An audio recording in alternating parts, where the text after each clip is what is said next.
Hello student. चलिए आज हम स्टार्ट करते हैं ऑप्टिकल आइसोमेरिज्म चैप्टर, जिसमें हम इन सारे कंसेप्ट्स के बारे में पता करेंगे।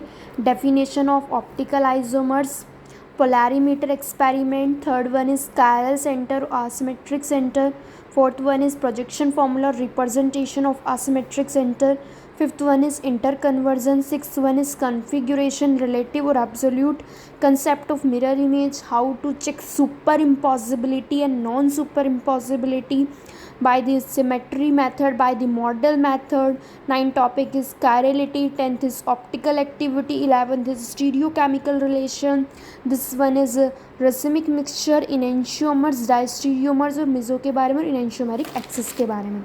अब हम बात करते हैं सबसे पहले डेफिनेशन क्या होती है ऑप्टिकल आइसोमेरिज्म की। तो stereo isomerism having same physical properties except action on plane polarise light के बिना अलावा जो सेम फिजिकल प्रॉपर्टीज़ होती हैं या सेम केमिकल प्रॉपर्टीज़ होती है except action on chiral molecule या सम एंजाइम। और नोट में है कि बात यानी कि जो ज्योमेट्रिकल आइसोमेरिज्म होते हैं उनके पास हैविंग डिफरेंट फिजिकल और as well as chemical properties होती हैं।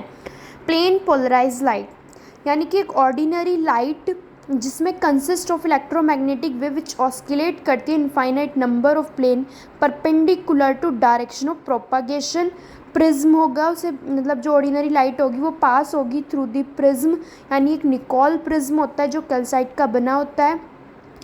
देन पास करते हैं थ्रू, तो जब निकोल प्रिज्म के थ्रू जब ऑर्डिनरी लाइट पास होगी तो प्लेन पोलराइज लाइट निकलेगी, यानी कि जो परपेंडिकुलर होती है direction of propagation only present in one plane में जाती है। अब देन एक्सपेरिमेंट था ये पूरा का पूरा, ऑर्डिनरी लाइट निकोल प्रिज्म से जा रही है, पीपीएल बन रहा है, फिर उसी प्लेन पोलराइज लाइट को अगर किसी कंपाउंड को हमें चेक करना है कि वो ऑर्गेनिक सब्सटेंस की ऑप्टिकली एक्टिव है या नहीं है, उसी के लिए पूरा एक्सपेरिमेंट कराया जाता है, जिसमें ऑर्गेनिक सब्सटेंस लिया जाता है कोई भी और उसे पीपीएल लाइट के थ्रू पास कराया जाता है। तो वो दो चीज़ फॉर्मेशन होती है, क्या डेविएट कर सकती है वो पीपीएल या डेविएशन नहीं भी हो सकता है। अगर वो डेविएशन करेगी तो दो टाइप से करती है, एक लेफ़्ट की तरफ या राइट की तरफ। अगर वो लेफ़्ट की तरफ करती है तो उसी रोटेशन को हम लीवो रोटेटरी नाम दे देते हैं, अगर राइट की तरफ करती है तो वो उसे डेक्स्ट्रो रोटेटरी नाम देते हैं। और कोई डेविएशन नहीं मिलता है तो alpha equals to 0 optically inactive हो जाता है। Then one is left rotation levo rotatory और डी रोटेटरी यानी डेक्स्ट्रो रोटेटरी। अगर एल किसको दे रहे हैं हम, एल जो लेफ्ट यानी लेफ्ट साइड यानी कि एंटी क्लॉकवाइज अगर वो रोटेट करता है, और अगर वो राइट की तरफ रोटेट करता है तो डी स्मॉल डी से डिनोट करते हैं।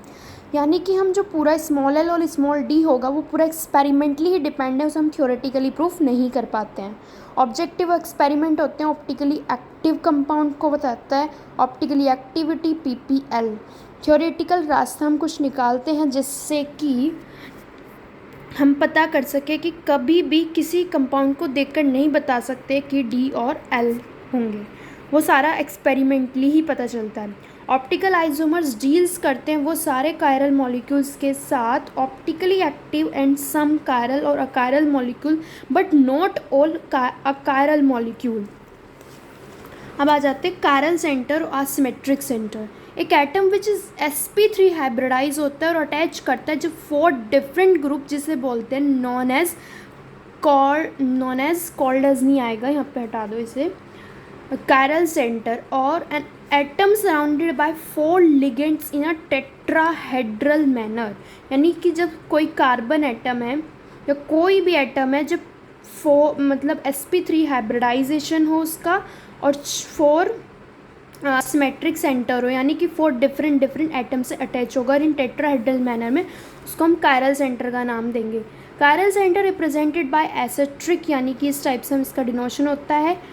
और अगर ऐसे मतलब अगर प्लेटिनम है बेसिक, इसमें हमें दिख रहा है कि इसमें क्या हो रहा है, 4 डिफरेंट एटम्स तो हैं बट ये टेट्राहेड्रल मैनर में अरेंजमेंट नहीं है, तो it is not a chiral centre. Generally क्या होता है कि जो कायरल सेंटर एटम होते हैं but some times it may be hetero atoms के अंदर भी हो सकते हैं, nitrogen, phosphorus, sulphur, silicon, chiral centre या asymmetric hetero atom. This one आप एग्जांपल देख सकते हो। जैसे इसमें फाइंड आउट कर सकते हैं हम नंबर ऑफ़ कायरल सेंटर, इसमें 1 कायरल सेंटर है, ऐसे इसमें 1 कायरल सेंटर नहीं, इसमें है ही नहीं है, और इसमें भी 1 है, और इसमें भी हमारे पास नहीं है। ओके,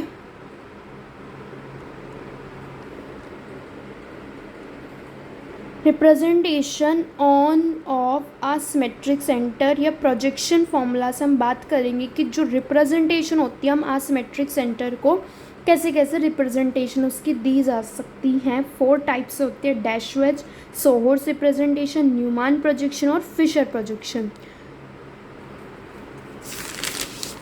फर्स्ट ऑफ ऑल बात करते हैं डैश वेज रिप्रेजेंटेशन की, या फ्लाइंग वेज रिप्रेजेंटेशन भी इसका नाम होता है। एग्जाम्पल है C और H, CH3 COOH, जो कि कायरल सेंटर है, कायरल कार्बन असिमेट्रिक सेंटर।